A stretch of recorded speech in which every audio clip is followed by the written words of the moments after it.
Olá! Hoje nós vamos conversar com o professor Edgar de Deus, que é secretário de Ciência, Tecnologia e Meio Ambiente do Governo do Estado do Acre e também presidente do IMAC, que é o Instituto de Meio Ambiente do Acre. Tudo bom, professor? Tudo bem, é um prazer muito grande estar aqui com vocês, nessa conversa animada aqui que a gente vai fazer sobre o zoneamento ecológico e econômico do Acre. Pois é, e o que é o zoneamento ecológico e econômico do nosso estado? O que significa isso? Qual é a importância dele para o governo e para a gente, para nós acrianos? Então, o zoneamento ecológico e econômico do Acre é um instrumento que nós construímos, né, para orientar o ordenamento territorial do estado e também para que sirva de instrumento básico para traçarmos políticas públicas para o nosso estado, principalmente relativo ao setor produtivo. Edgar, foi muito difícil preparar esse zoneamento? Quais foram os passos? Como é que vocês começaram essa discussão?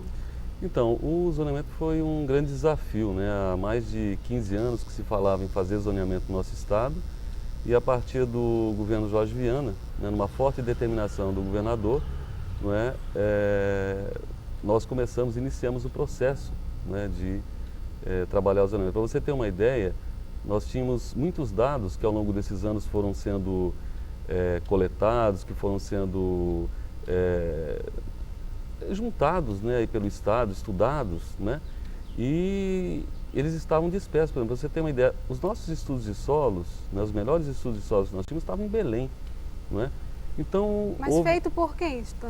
Pessoas de Belém mesmo? Não, que foi feito em outros governos e esses dados acabaram indo parar em Belém e precisavam ser resgatados. Então, o zoneamento, ele na realidade trabalhou nesse primeiro momento, né, em resgatar esses dados que estavam dispersos, né, nos diferentes órgãos, esse que eu estou te falando que estava em Belém, solos, né, de forma tal que nós pudéssemos então sistematizar esses dados, atualizar, né, e nós podemos então ter uma grande fotografia do nosso estado, né, em relação aos recursos naturais, né, em relação à socioeconomia do nosso estado, né, que diz respeito ao nosso povo, diz respeito aos atores sociais, né, como eles estão usando o território, né, e também a gente poder entender um pouquinho sobre a nossa vegetação, né, a nossa flora, a nossa fauna, os nossos rios, né, o solo do Acre, né, e também vamos dizer assim, a configuração da nossa paisagem, né? Então,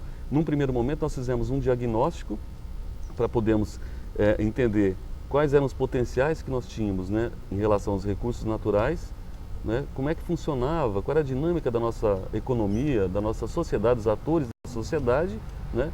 E a partir daí nós trabalhamos com o quê? Com os indicativos para gestão do território. E eu acho que tem dois pontos importantes que nós gostaríamos de estar destacando. O primeiro deles é que nós partimos do princípio que não adiantava a gente fazer um documento tão importante como esse se ele não fosse pactuado com a sociedade. Então foi discutido com a comunidade? Foi discutido com a comunidade. Mas foi formada uma comunidades, comissão. assim? Formamos uma comissão com 35 membros, né? Uma comissão que nos permitiu diferentes atores sociais. Então nós tínhamos, nessa comissão, para você ter uma ideia, nós tínhamos representantes indígenas, representantes extrativistas, representantes do setor de pesquisa do Estado, representantes dos órgãos governamentais. A UFAC estava também? A UFAC foi... E, enfim, parlamentares, enfim, era bastante diversificada essa comissão, né? E pudemos, então, com essa comissão e o quadro técnico, né, para você ter uma ideia, mais de 120 técnicos participaram. Então a gente até brinca, fala que foi feita a 240 mãos, né? Quanto no direito, talvez chegue mais, né? Exatamente. Então nós pudemos fazer o quê? Nós discutimos, né, desde a metodologia, da concepção, o que seria esse zoneamento do Acre, né? Como é que nós iríamos estar caminhando com esse zoneamento? Qual era a expectativa que os diferentes setores produtivos, principalmente, tinham do zoneamento, né, juntamente com os técnicos, e puderam então formular uma metodologia que foi uma metodologia muito própria aqui do nosso estado, né? E aí passamos a executar, né, fazer os estudos, sistematizar os dados, como eu estava colocando, e a cada produto que ia saindo, por exemplo, nós tínhamos fechado o estudo sobre vegetação, então chamávamos técnicos, né, chamávamos a comissão do zoneamento para discutir aquele produto, né? E assim por diante. O produto, por exemplo, que dizia respeito às comunidades indígenas, a mesma coisa. Dizia respeito, por exemplo, ao potencial madeireiro, dizia respeito, por exemplo, à agricultura, à pecuária, né? Então, a cada produto que foi sendo gerado, nós chamávamos então essa comissão para que discutisse. Quando chegou no final do processo, né, nós fechamos o zoneamento e então fizemos uma grande assembleia, né, onde o produto final foi aprovado. Então, para você ter uma ideia, ele está hoje impresso em 3 volumes, né? O primeiro fala sobre os recursos naturais e o meio ambiente do Estado, né? O segundo volume fala sobre a socioeconomia e a ocupação do território, né? E um terceiro volume, que é muito interessante, que fala sobre os indicativos para a gestão do território. Então, quais são os potenciais, por exemplo, que nós temos na nossa floresta?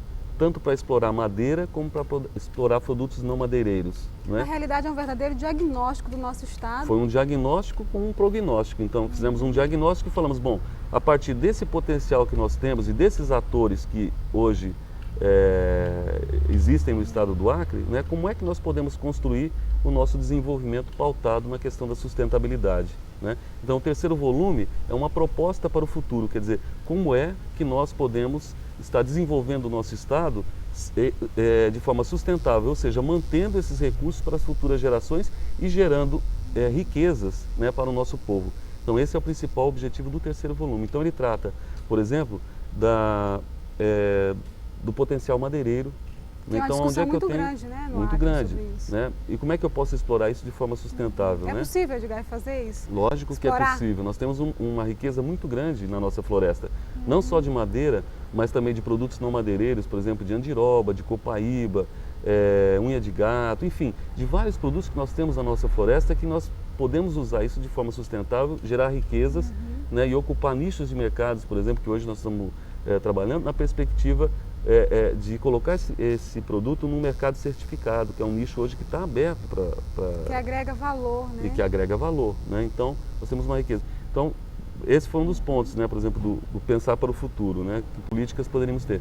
Também trabalhamos na perspectiva, por exemplo, da pequena agricultura familiar, da pecuária, né, a agropecuária de médio e grande porte, né? Então, tem indicativos também para esse tipo de atividade no estado. Edgar, se fala muito que o nosso solo é um solo pobre, né? Até que ponto isso é verdade e o que o zoneamento, a que conclusão chegou no que se refere aos estudos dos nossos solos? Os nossos solos, nós temos uma faixa em torno de, um percentual em torno aí de, no máximo, 3% dos nossos solos, nós podemos considerar como filé mignon, porque o solo você não olha só a camada fértil, você olha também o relevo, quer dizer, você associa, para dizer se o solo é bom ou não, para a agricultura ou para a pecuária, você tem que associar esses elementos, né? Então, de filé mignon mesmo, especial para o nosso estado, nós temos em torno de 3%.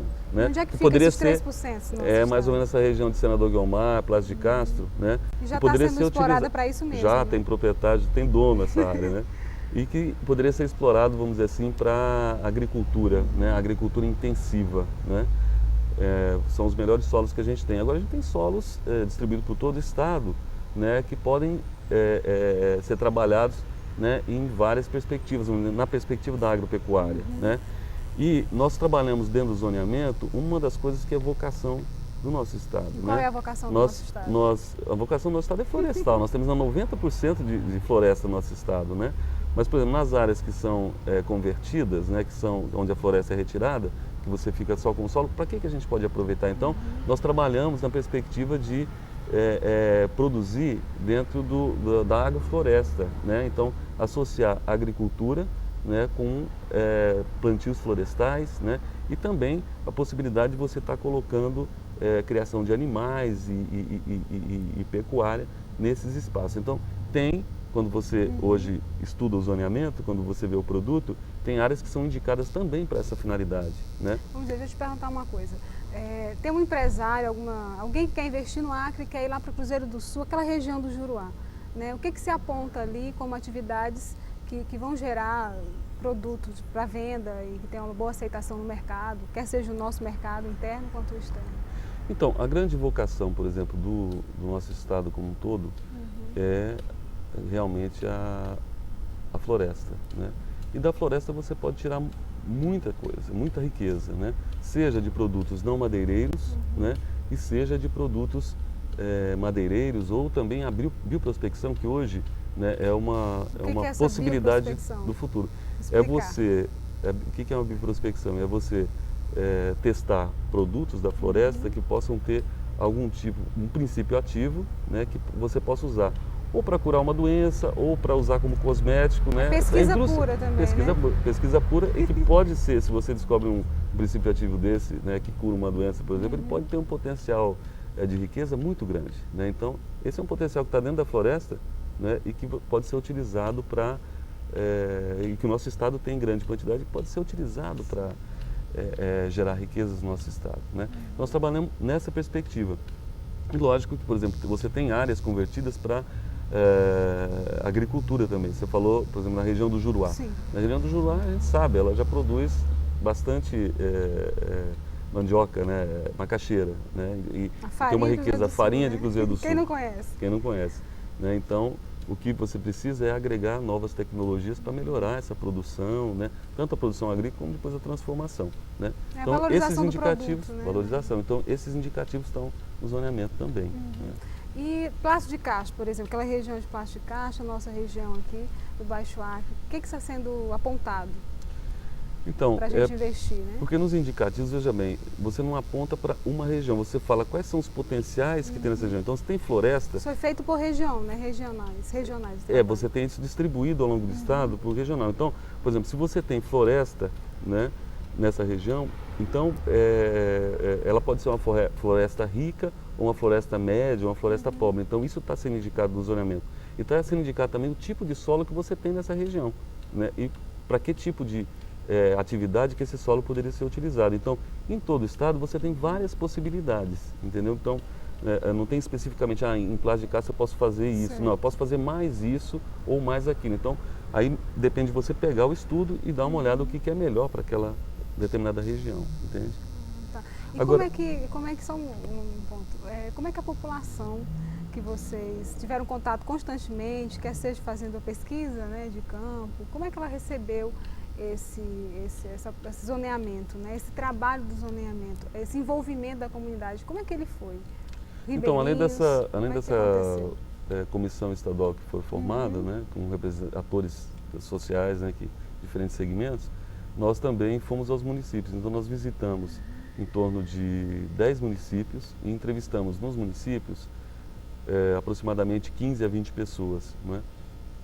E lá nós pudemos então conversar com essas pessoas e colher um pouco da subjetividade dessas localidades, entendeu? Então nós trabalhamos, por exemplo, entrevistamos padre, as lideranças, né? O padre, professor, né? O jovem, os trabalhadores rurais, alguns trabalhadores rurais, né? Sejam da agricultura, pequena agricultura, seja da grande agricultura e também seringueiros, né? E os índios também. Então, colhendo um pouco dessa subjetividade, nós pudemos alimentar o processo de construção da parte técnica do zoneamento, né? Então, essa foi uma forma que a gente viu de estar consultando a sociedade, né, sobre as expectativas que tinham em relação ao desenvolvimento do nosso estado.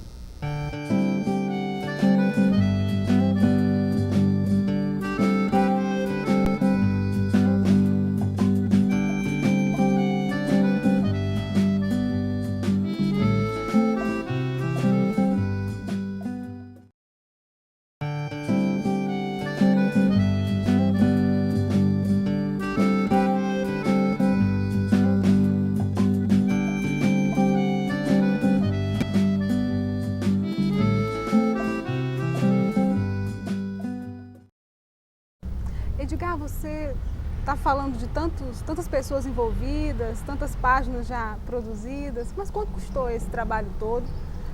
Como é que vocês trabalharam isso? Porque não é fácil realmente fazer um trabalho com essa grandeza, né, e dessa importância. Pois é, eu poderia dizer que foi um grande mutirão, né, com a cooperação dos vários órgãos, tanto estaduais como federais, né, e nós gastamos, para você ter uma ideia, em torno de $1 milhão de dólares, R$2 milhões na época. Só para você ter uma comparação assim, Rondônia gastou 20 milhões, levou 5 anos, 20 milhões de dólares, e levou 5 anos para fazer o zoneamento. Nós aqui gastamos 1 milhão, né, e fizemos o zoneamento em 1 ano. Né? Então acho que isso é um bom parâmetro para saber o tipo de investimento que fez, o investimento mesmo de coração que as pessoas trabalharam, os técnicos, disponibilizaram do seu tempo, né, as instituições, para poder produzir esse documento, que é um documento muito importante, porque ele é um instrumento básico hoje para o planejamento do Estado e para encaminhar, não é, as políticas públicas dentro dessa perspectiva da sustentabilidade. E ele foi um instrumento fundamental para a gente poder fazer o projeto de desenvolvimento sustentável do Acre, que é o projeto BID. Né? Então, se nós não tivéssemos o zoneamento, né, provavelmente o projeto do BID não sairia da forma como saiu, nem seria aprovado, né? Porque foi uma das exigências também que o empréstimo fez para que pudesse sair o financiamento. Não é? E essas 600 páginas produzidas, como é que a população, como é que os estudantes, as pessoas vão assimilar tanta informação, vão ter acesso a tanta informação? Como é que vocês estão pensando em trabalhar isso? Essa informação já está hoje disponível, tanto na página do governo, como também em 3 volumes impressos, não é? Que é a informação técnica, que também é uma síntese dos vários temas que foram preparados. Não é? A partir dessa primeira versão que a gente fala, né, que foi a versão técnica, nós trabalhamos na perspectiva de construir o quê? Um instrumento didático, né? Então, que a gente chama de um resumo educativo. Que é isso aqui que você deixou aqui com a gente, né? Que tem um nome assim, Guia para o Uso da Terra Acreana com Sabedoria. Então, é uma versão didática do zoneamento. Então, nós transformamos a 600 páginas em 60 páginas.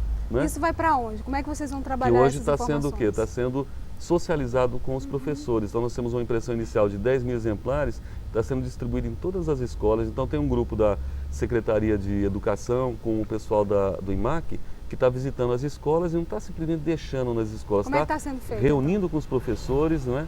E discutindo com eles como que eles podem aproveitar essa informação para socializar isso com os alunos. Né? Então, também nós estamos trabalhando junto a sindicatos, a diversas organizações da sociedade que estão recebendo, não é, essa informação. Então, para você ter uma ideia, além da versão didática, nós temos também uns encartes internos, né? Esse aqui vai dentro da cartilha, Exatamente. Dentro da cartilha? Exatamente. Por exemplo, aí está mostrando as terras indígenas, né, do nosso estado, né, as 28 terras indígenas, né? E mostrando também as aldeias, né? E, lógico, tem toda uma discussão dentro do livrinho, né, sobre... Esse trabalho todo produziu quantos mapas, assim, da nossa... Então, essa é uma outra, isso é uma outra informação. Quando nós assumimos o governo em 99, nós não tínhamos nenhum mapa georreferenciado, né, um mapa lá dentro do computador, né, com as coordenadas geográficas, não tínhamos nenhum. Hoje nós temos, né, mais de 50 mapas temáticos georreferenciados e todos eles com banco de dados associado. Então, por exemplo, se você quer saber alguma coisa sobre essa terra indígena aqui, você vai lá, clica em cima da terra indígena, então aparece um banco de dados dizendo a extensão dessa terra indígena, quantas pessoas vivem lá, que tipo de etnia que vive, quantas aldeias tem, entendeu? Então isso que eu falo que é um banco de dados, né, associado a uma imagem, a um mapa, né, georreferenciado. Então essa informação é uma informação preciosíssima para o planejamento. Não é? Inclusive os professores de geografia devem utilizar muito, né? Não tenha dúvida, né? Não tenha dúvida. E Edgar, quais são então, agora, depois de todo esse trabalho feito, quais são os próximos passos? Então, nós estamos agora no que nós chamamos de segunda fase, na implementação da primeira fase, terminamos a primeira fase, estamos agora na segunda fase, que é a implementação do zoneamento, né? E nós estamos o quê? Aprofundando os estudos naquelas demandas da sociedade, naquelas demandas que o governo tem. Então, por exemplo, solos, né? Se eu tenho uma região lá que é uma região boa para a agricultura e para vários plantios e tudo mais, então está fazendo o quê? Uma verticalização dos estudos. Né? Nós temos estudos na escala hoje de 1 para 1 milhão, né? Então nós estamos verticalizando os estudos, por exemplo, na escala de 1 para 50 mil, que é uma escala mais apropriada para melhorar o conhecimento sobre aquela localidade. Uma outra coisa também que está sendo feita agora na segunda fase é a definição, por exemplo, das florestas estaduais, florestas públicas estaduais. Então, aonde que é mais apropriado criar florestas públicas estaduais. Então está sendo feito todo o estudo. Então é o detalhamento. É o detalhamento, exatamente. Nós estamos numa fase agora de detalhamento de acordo com as demandas. Não é? E você falou de Rondônia, né? Quais são as experiências? Como é que está sendo essa experiência também em outros estados de elaboração do zoneamento? Já que todo estado deve ter, né, o seu.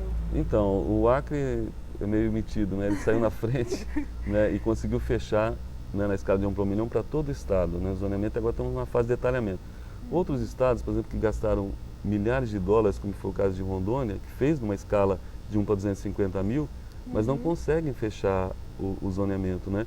E fecharam fazendo uma lei, né, que hoje não é obedecido. Então esse foi um dos princípios básicos. A gente tinha que pactuar o nosso zoneamento com a sociedade de forma tal que ele pudesse ter um uso com sabedoria das nossas riquezas. Né? E defender o projeto também. Né? Se a população participa, ela pode defender. E uma outra diferença também foi na metodologia, como eu coloquei antes, foi uma metodologia gerada junto com os atores sociais. Né?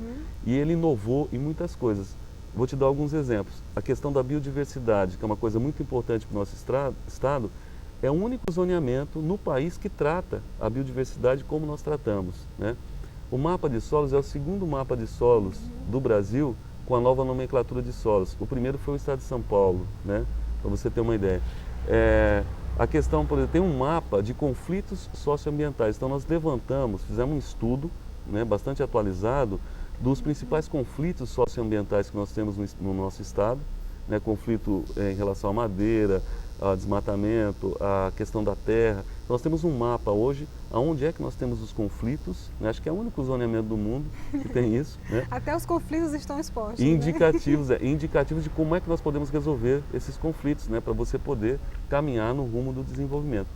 Uma outra inovação importante foi o mapa de populações e localidades. Não sei se você sabe, a FUNASA, antigo FNS, fazia um trabalho em todo o estado, e eles tinham os croquis dos locais. Lá no Seringal, tinha Seringal tal, tinha tantas pessoas, não sei o quê, e tinha um croquisinho disso. Então nós conseguimos, né, essa informação, em colaboração da FUNASA, georreferenciamos. Então hoje nós temos um mapa, que é esse que você está mostrando aí. A FUNASA foi muito importante, né? Foi. Né? E o pessoal da FUNASA que trabalhou no levantamento desses dados, né? Muito importante. E hoje então nós temos esse mapa, né, das localidades, né, e das populações dessa localidade, que é um mapa completamente diferente do mapa que o IBGE traz. Ele fala assim, tem tantas pessoas na zona rural e tem tantas pessoas na zona urbana, na cidade. Né? Nós desagregamos essa informação. Aqui mostra onde está realmente exatamente, a população. onde é que estão os núcleos populacionais do estado. Né? Então é um instrumento também importante para o planejamento, uma série de ações que o estado vai desenvolver. Uma outra informação bastante importante também, eu já falei a questão da biodiversidade, né, que é uma coisa para o nosso futuro, uma coisa importante, né, e o mapa também de potencial agroflorestal, né, a aptidão agroflorestal do estado.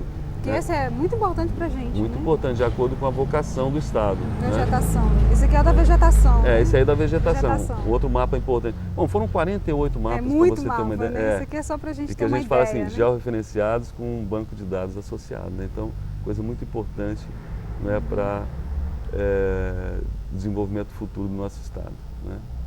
E hoje as políticas públicas que estão sendo construídas no estado, eu já coloquei o projeto BID, eles foram pautados nessas informações, nessa fotografia que a gente tirou em determinado momento. E que outros projetos, Edgar, do governo do estado e até de outros órgãos, por exemplo, estão sendo feitos também com a ajuda do zoneamento? Você pode citar algum? O zoneamento hoje é uma referência, né? Qualquer ação, qualquer investimento, qualquer atividade que vá ser desenvolvida no nosso estado, ela tem que estar pautada nas informações do zoneamento, que é o que nós temos de mais atualizado, né, e mais moderno no nosso estado em termos de informação sobre o território. Né? Então hoje, por exemplo, os próprios encaminhamentos que estão sendo feitos em relação à questão fundiária, eles estão pautados no zoneamento. Os estudos que estão sendo feitos para a exploração dos produtos não madeireiros também estão pautados nas informações do zoneamento.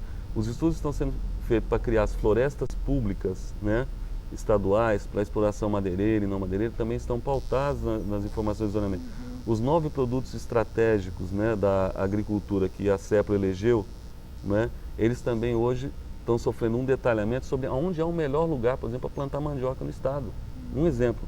Qual é o melhor lugar, por exemplo, para você plantar milho, né, desenvolver a pimenta longa. Então são 9 produtos estratégicos, né, o guaraná, enfim, que estão sendo pautados no primeiro estudo do zoneamento e sendo feito um detalhamento para dizer, olha, essa região aqui é a melhor. Se você quiser plantar, por exemplo, mandioca, essa região aqui é melhor, vai dar melhor, porque o solo tem essas características e tal. Então já é um desdobramento também, entendeu, do zoneamento. Então, todas essas políticas públicas, né, que estão sendo engendradas, estão sendo construídas no nosso estado, elas necessariamente têm que estar pautadas dentro da perspectiva do zoneamento. E pensando sempre que o eixo condutor, orientador disso é a sustentabilidade dos processos, a sustentabilidade, né, dessas ações dentro do Estado. Edgar, nós estamos discutindo uma série de entrevistas, né, essa que você está participando, sobre florestania, né? E o que você compreende como sendo florestania? O que é isso para você? O que significa florestania para você? Eu acho que o nosso governador tem dito uma frase que eu gosto de estar sempre repetindo, né, é que esse governo veio para incluir os tradicionalmente excluídos, né, e não excluir aqueles que tradicionalmente estiveram incluídos, mas desde que eles venham numa nova perspectiva, né, numa perspectiva de sustentável, numa perspectiva de construir um desenvolvimento com sustentabilidade, né. Então, eu acho que a florestania, né, ela parte do princípio de que nós tínhamos um grupo de atores sociais bastante excluídos, não é?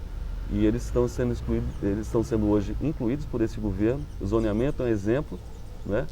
E na perspectiva de melhorar as condições de vida, né? E respeitar a cultura, né, e as tradições desses povos. Então, a florestania para mim se resume, né, eu acho que basicamente nessa frase, né? E que é o processo das políticas públicas que nós estamos construindo no nosso Estado. E a relação, Edgar, com as organizações não governamentais, né? A gente tem, assim, o nosso Estado é um Estado muito rico, as pessoas são muito organizadas, né? A gente tem, onde a gente foi, Santa Rosa, tem gente organizada, quer seja os povos indígenas, ou até os negros também já estão se organizando, já que aqui é uma comunidade pequena, né? Como é que vocês trabalharam também com as organizações e como é que você compreende hoje essa nossa sociedade que é tão organizada, né? Eu tive duas experiências bastante interessantes, né, no IMAC, na sétima. Né? Uma foi com a questão indígena, né? Não sei se você tem conhecimento, não sei se a população tem conhecimento, mas para construir as estradas, né, nós temos que ter um processo que é o empreendedor, no caso, o DERACRE, ele tem que fazer um EIA-RIMA, um estudo de impacto ambiental, né, e um relatório de impacto ambiental, dizer onde é que vão acontecer os impactos e como é que esses impactos deverão ser ou compensados ou mitigados, minimizados, né? E o governo anterior fez o EIA-RIMA, mas esqueceu dos índios, né? Quando nós assumimos o governo, os índios vieram e falaram, escuta, como é que a gente fica nessa história, né? Devidamente organizado. Devidamente organizado. Então foi uma coisa muito interessante, porque foi uma reivindicação muito forte deles. Inclusive tem uma comunidade que é dos Catuquinas lá próximo de Cruzeiro do Sul, em que a estrada passa 18 quilômetros dentro da terra deles, né? E não tinha estudo nenhum, que impacto que ia causar e tudo mais.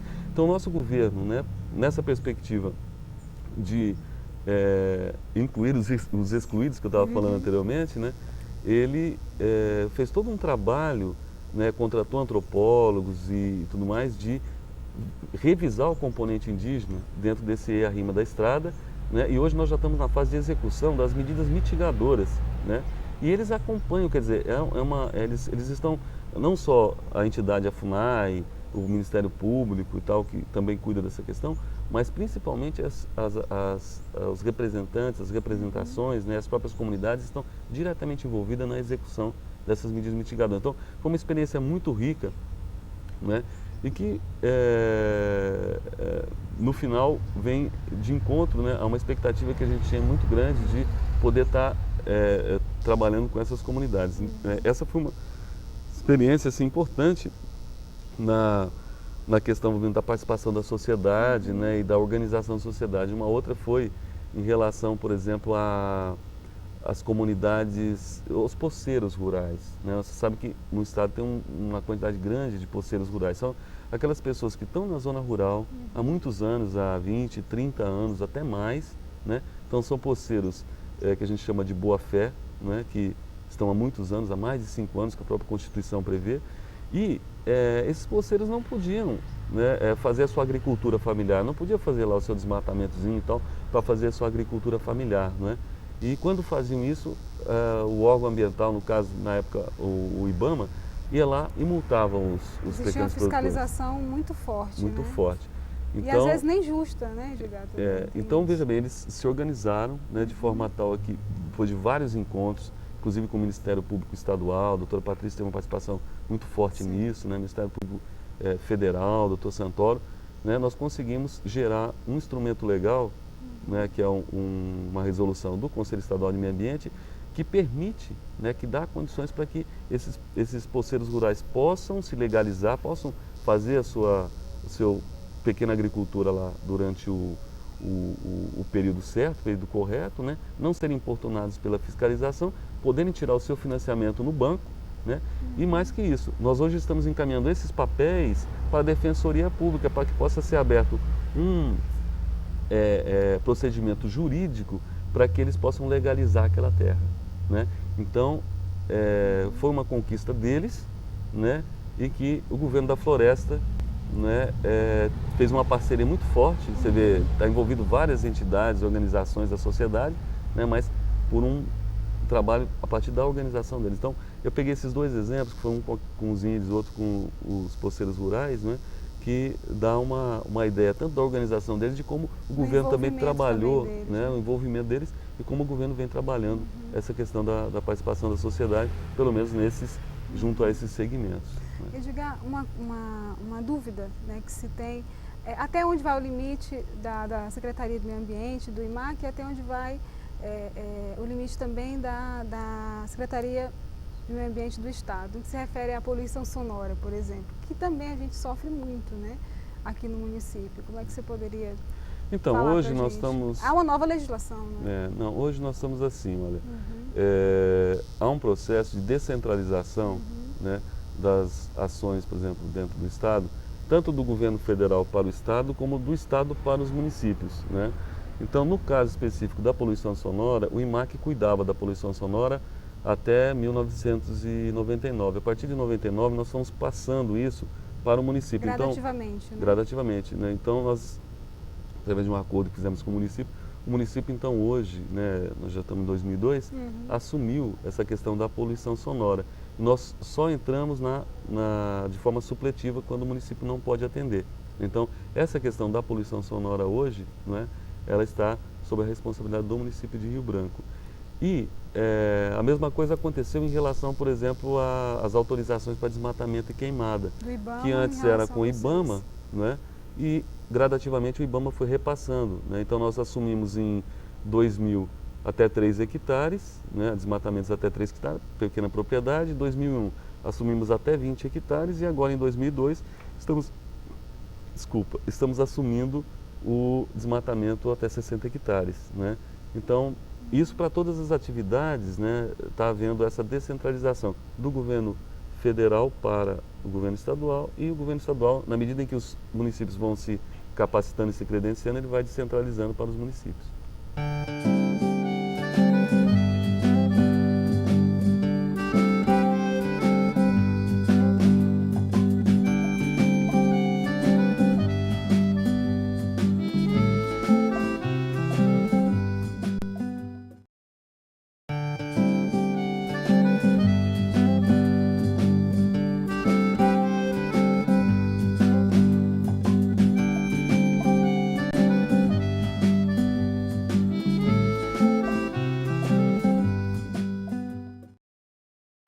Edgar, agora nós vamos ter a participação das pessoas, né? E nós vamos agora soltar o VT para a gente assistir juntos, tá? Ok. Solta o VT. Eu sou Janete Santos, sou geógrafa e gostaria de perguntar para o secretário Edgar de Deus o que o zoneamento vem contribuindo para o plano de governo estadual e para a definição das políticas públicas do estado do Acre. Ok, Janete. A Janete foi uma colaboradora muito importante, né, acriana, uma colaboradora muito importante no nosso zoneamento, que coordenou o grupo técnico de sistematização, e eu poderia dizer que é um instrumento básico e fundamental para que a gente possa estar, e é o que nós estamos fazendo hoje, orientando as nossas políticas públicas dentro dessa perspectiva da sustentabilidade, né? Então, o zoneamento trouxe essa contribuição fundamental para que a gente possa construir um futuro melhor para o nosso povo e manter as nossas riquezas e ter sempre as nossas riquezas. Eu sou Arnaldo Júnior, biólogo, e eu queria perguntar ao professor Edgar em que o zoneamento pode contribuir para o sistema de controle ambiental no estado. Então, Júnior, o zoneamento é um instrumento também fundamental para que a gente possa trabalhar a questão do controle ambiental. Quando a gente fala em controle ambiental, nós estamos falando do quê? Do licenciamento das atividades. Então, para você poder realizar uma atividade que vai causar algum tipo de impacto, você tem que licenciar. O empreendedor tem que entrar no órgão, né, com pedido de licenciamento, você vai construir uma estrada. Então, você tem que licenciar e dizer, não é, e acompanhar depois, que é o monitoramento, acompanhar o processo, não é, de licenciamento daquela atividade e também fiscalizar. Então, o zoneamento, ele é um instrumento básico, né, que ajuda a orientar o processo de licenciamento. Então, o técnico, quando vai licenciar uma atividade, ele tem que se remeter às informações que tem sobre os diferentes aspectos, né, do nosso território. E aí o zoneamento é um instrumento básico para orientar o processo, então, de controle ambiental, que em última análise trabalha com o licenciamento das atividades, o monitoramento das atividades e também a fiscalização e a educação ambiental. O meu nome é Verônica Justi Souza e gostaria de perguntar ao professor Edgar o que ele propõe como solução para a questão da poluição e a questão do assoreamento das margens dos nossos rios. Oi, Verônica. Então, esse é um problema sério que nós temos e que tem sido pouco cuidado no nosso estado, que diz respeito aos nossos recursos hídricos. O nosso estado é um estado muito rico, né, em água, né, em rios e igarapés, né, e até hoje nós não tínhamos, por exemplo, uma lei, não é, de recursos hídricos. Nós estamos agora num processo de construção dessa lei que vai regulamentar todo o procedimento em relação não só ao aproveitamento desses recursos hídricos, como também nos orientar como nós podemos conservar essas riquezas, né, as águas do nosso estado, para as futuras gerações. Nós temos uma questão muito específica aqui no nosso estado, uma questão muito particular do nosso estado, é que a maioria dos rios, não é, eles correm no sentido transversal, né, ao estado, né? Então isso é uma peculiaridade aqui no nosso estado, né? E também um outro destaque que eu poderia, e a lei vai tratar disso, né, de como você pode conservar e pode usar de forma mais adequada esses rios. E também em relação, por exemplo, à pergunta específica que a Verônica faz, que é a questão da proteção, né, dos barrancos do rio, nós temos um sistema, né, de drenagem no nosso estado, que os rios são meândricos, né? Os rios, eles não são rios retos, são rios que correm num terreno sedimentar, né? E eles o que? São meândricos, né? Então isso é uma característica também especial que a nossa lei vai estar tratando. E a própria legislação hoje prevê que aqueles rios, por exemplo, que dependendo do seu tamanho, né, as suas margens devem ser protegidas, então tem uma maior ou menor, dependendo do tamanho, né, do leito, né, de área que deverá ser protegida, né, de área que deverá ficar intacta, de mata que deverá ficar intacta, é a chamada mata ciliar, né? Então também a lei vai estar trabalhando, hoje já tem lei que protege, não é, essa mata ciliar, que protege essas barrancas do rio, né, mas que não vem sendo muito bem cumprido. Nós precisamos entrar rápido nisso, né, e precisamos trabalhar junto à população de forma tal a que, protegendo, né, a vegetação que fica ao longo dos rios, nós vamos estar protegendo o rio, vamos estar tendo o rio para sempre, tendo o rio que possa ser usado de forma adequada. Um outro aspecto que você coloca, que a Verônica coloca na questão dela, é em relação à poluição dos rios, né? Hoje, a maioria dos esgotos das nossas cidades, né, seja Rio Branco, onde comporta praticamente metade da população do estado, seja as outras cidades, que a maioria delas fica na beira dos rios, eles estão sendo jogados em natura, os esgotos estão sendo jogados em natura dentro dos rios, né? Então há necessidade de um grande esforço, né, para construirmos um futuro melhor, né, e despoluirmos os nossos rios. Nós precisamos estar trabalhando na construção de estruturas de tratamento de esgoto, né? Então é todo um projeto que vai ter que ser construído também a partir da lei, né, que vai ajudar nisso, né, para que possamos estar despoluindo os nossos rios, né, estar cuidando melhor dos nossos rios, conservando de forma adequada, né, os nossos copos d'água, que a gente chama aqui no estado, e podemos ter essa água, né, que é importante para a vida, né, para muitas gerações. Edgar, você está falando então dessa questão dos nossos rios, do cuidar dos nossos rios, e eu estou aqui lembrando de como que a gente faz para melhorar ainda mais o trabalho da educação ambiental, né? Quer seja nas nossas escolas ou no ambiente, na nossa casa, né?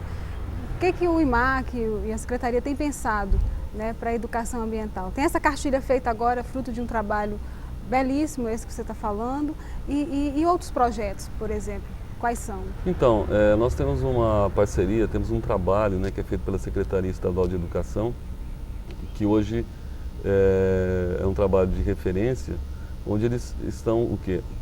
Introduzindo no conteúdo, porque a educação ambiental é tratada de forma transversal em todas as disciplinas. Né? Então está sendo introduzido, já foi introduzido e hoje está sendo implementado dentro dos conteúdos básicos das disciplinas. Então é feito um trabalho muito importante lá na base, na educação. Né? Paralelo a isso, nós temos a educação ambiental que a gente chama assim de informal. Né? Essa outra que eu falei é a formal, que está dentro dos currículos. Né? Dentro do sistema. Né? Dentro do sistema. E nós temos hoje a informal. Então, nós temos trabalhado muito, por exemplo, de forma temática. Então, quando você tem a questão dos desmatamentos, vamos tratar a questão dos desmatamentos junto ao produtor rural, né? Nós temos um princípio que a gente segue sempre, que é o de não trabalhar no não pode, né? Mas trabalhar o como é que pode fazer, por exemplo, aquele desmatamento ou aquela queimada de forma adequada. E aí a educação ambiental tem entrado com uma presença muito forte, né, de ajudar nessa discussão lá junto ao produtor rural, né, de como ele pode estar mudando o seu comportamento em relação à questão, por exemplo, tanto do desmatamento, mas principalmente das queimadas. Como é que ele pode fazer uma queimada controlada, como é que ele pode evitar a queimada em algumas situações, né, e usar uma alternativa para aquilo. Então a educação ambiental tem trabalhado muito nesses temas, como também, por exemplo, na questão da água, que nós acabamos de falar agora, né, tem todo um programa sendo desenvolvido para isso, né, e outros temas, né, relativos à poluição que a educação ambiental vem trabalhando. Eu gostaria de destacar aqui que não é só a educação ambiental do IMAC, nós temos várias organizações, vários órgãos, entidades trabalhando com a educação ambiental. Então, a gente tem procurado sempre associar, né, juntar os esforços de forma tal que a gente possa estar chegando ao maior número de pessoas possível, né, e levando essas ideias, levando esses conceitos e trabalhando essas questões de forma que as pessoas possam usar de forma mais adequada o nosso meio ambiente e usar, como o zoneamento está dizendo, a nossa terra com sabedoria, para que a gente possa ter sempre, né, os nossos recursos naturais, estar tirando sempre riqueza desses recursos naturais e não agir de uma forma que a gente acabe com os nossos recursos naturais, né, que a gente leve à extinção das nossas espécies vegetais, animais, do nosso solo, dos nossos rios. Então, a educação ambiental tem trabalhado nessa perspectiva, né, de construir um processo de desenvolvimento sustentável aqui no nosso estado, né, tendo o conceito de florestania como o eixo central dessa perspectiva. E dentro dessa florestania toda que a gente está discutindo, com esses temas todos, né, todo esse trabalho feito, quais são os desafios colocados agora, já que a gente tem agora dois momentos, né, no que se refere a esse zoneamento, um antes e o momento agora, né? Como é que a gente vai tratar isso, Edgar? Quais são os nossos desafios? Então, nós temos um marco zero aí, que é 1999, quando nós assumimos o governo, né? Quando o governo da floresta se estabeleceu, né? E nós vimos num processo de uso dos nossos recursos, né, de forma bastante predatória, sem uma organização, sem políticas públicas, né, para usar de forma sustentável os nossos recursos. A partir de 1999, com o zoneamento e os diferentes planos do governo, a gente começa um processo de transição, não é, de passar de um desenvolvimento extremamente predatório, né, para um desenvolvimento, não é, que contempla a sustentabilidade, ou seja, que nós possamos, ao longo do tempo, nós temos as nossas riquezas para estarmos explorando, gerando emprego, renda, né, e uma melhor condição de vida para a população, né, e que isso possa ser para todas as gerações, para os meus netos, os meus bisnetos, os meus filhos, meus netos, meus bisnetos e o de todo mundo, né? Então que a gente possa melhorar a condição de vida, né, ao longo das futuras gerações. Então acho que esse é o grande desafio que se coloca e o zoneamento é mais um dos instrumentos que nós temos hoje, né, no nosso estado para ajudar a construir, não é, essa nova civilização aqui que vai ser um exemplo com certeza para o mundo, né, de você viver bem, gerar riqueza, as pessoas poderem ter uma condição de vida boa, né, e não poluir o ambiente, não acabar com os recursos naturais, né. É usar nossos recursos com sabedoria, né, Edgar? Como o próprio zoneamento disse, né. É a florestania acontecendo, né? Florestania acontecendo. Edgar, e quem quer acessar todas essas informações, como que deve fazer? Onde é que tem que ir? Tem que ligar para onde? Qual é o site, por exemplo? Né? Os Então, professores, por exemplo, devem com certeza procurar vocês. Os professores, eles estão recebendo agora o guia, né, a versão didática do zoneamento nas suas escolas, né? Em cada biblioteca também vai ter, né, esse material disponível, tanto o material didático como o material mais técnico, né? Vai estar disponível nas bibliotecas das escolas, né? Agora, se um professor, uma pessoa quer o documento original, o documento técnico, mais técnico, ela mesmo? pode acessar no site do governo, né, o www.ac.gov.br, né? Ou então ela pode levar um CD lá no zoneamento. Estou mostrando agora. Ela pode levar então o CD no zoneamento, né, que custa na praça em torno de R$ 2,50, e a gente grava, né, os 3 volumes no CD. Né? Se a pessoa tem grava 600 páginas no CD, né? 600 páginas no CD. Né? Infelizmente a versão técnica, os 3 volumes, nós já estamos no final, praticamente não temos mais para distribuição. Né? Mas nós pretendemos o ano que vem reeditar, se a gente continuar aí, né? A gente pretende reeditar, né, já atualizando as informações, né? E aí vamos ter mais em torno de 3.000 cópias e tal para ser distribuído. Mas hoje as pessoas podem acessar então no site do governo, né? Elas podem, se for o caso, levar lá no IMAC um CD. Onde né? é que fica o IMAC? O IMAC fica na rua Rui Barbosa, número 450, não é? Bem no centro da cidade ali de Rio Branco. Edgar, então eu fico muito contente, né, com essa sua entrevista, porque a entrevista é realmente muito importante para a gente que sabe pouco, né, ainda sobre as nossas potencialidades, sobre as nossas riquezas, né? Essas informações elas são muito soltas, a gente sabe um pouco, né? E agora a gente pode então através do zoneamento saber quanto nós temos de riqueza e como usá-la, né? Isso é muito importante, Edgar. Obrigada por essa entrevista, por a gente estar tendo essa oportunidade de esclarecer as pessoas que estão em casa, que estão nos vendo, ter esse conhecimento. Né? A gente que agradece essa oportunidade que vocês estão dando, a gente esclarecer um pouco sobre o zoneamento, né? Porque esse era o grande objetivo nosso, né, do nosso governo, era de gerar essas informações, mas disponibilizar essas informações para que elas sejam utilizadas, né, para que elas sejam conhecidas, né? Colocadas à disposição da sociedade. Que bom, então. Obrigada e boa sorte, Edgar. Eu que agradeço.